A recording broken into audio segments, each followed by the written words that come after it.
করিয়া এক ঘরে যায় শুয়ে পড়ে। আল্লাহর বান্দা যুবক সারাদিন বন্ধু বান্ধবের সঙ্গে কাটায় নেয়। এ যুবক ভাই, যুবতী বোনেরা যারা আছো, দুনিয়ায় যারা মায়ের সঙ্গে বাবার সঙ্গে বিয়াদবি মূলক আচরণ করিয়া নেও, একটু দিলের কান দিয়া শোনো, ওই মা বাবাকে কষ্ট দিও না। মা বাবাকে কষ্ট দিলে দুনিয়ায় প্রকৃত মুসলমান হইতে পারবা না।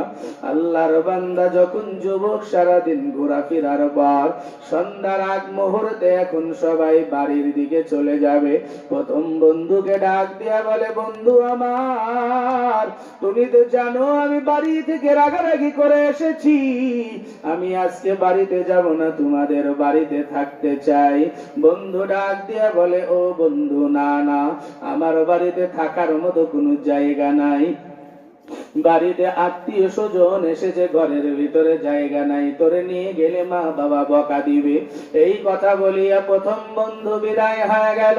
দ্বিতীয় বন্ধুর কাছে যায় বলে, বন্ধু আমার, আজকে রাতটা তোর বাড়িতে আমারে নিয়ে চল।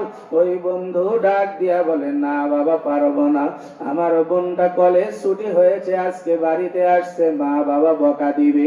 এমন করিয়া বলিয়া কেউ তারে ঘরে নিল না। এখন সন্তান চিন্তা করে, মায়ের কথাই তো বাস্তব হয়ে গেল।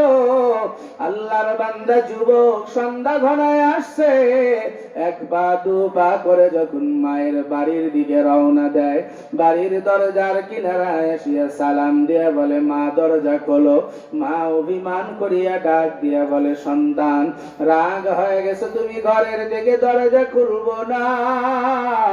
এখন সন্তান চিন্তা করে, এমন করে মারে ডাকলে দরজা খোলা হবে না। একটু আকুতি মিনতি করিয়া কান্দা ভাষায় ডাক দিয়া বলে, মা, আমি তোমার একটা মাত্র কলিজার সন্তান, যদি আমার জন্য দরজা না খুলিয়া দাও, আমি কিন্তু জঙ্গলে গিয়া যখন শুয়ে পড়ব, সকাল বেলায় আমারে কিন্তু আর পাইবা না। বনের হিংস্র প্রাণীরা আমার হাত পা ছিঁড়িয়া আমারে খায়া ফেলবে।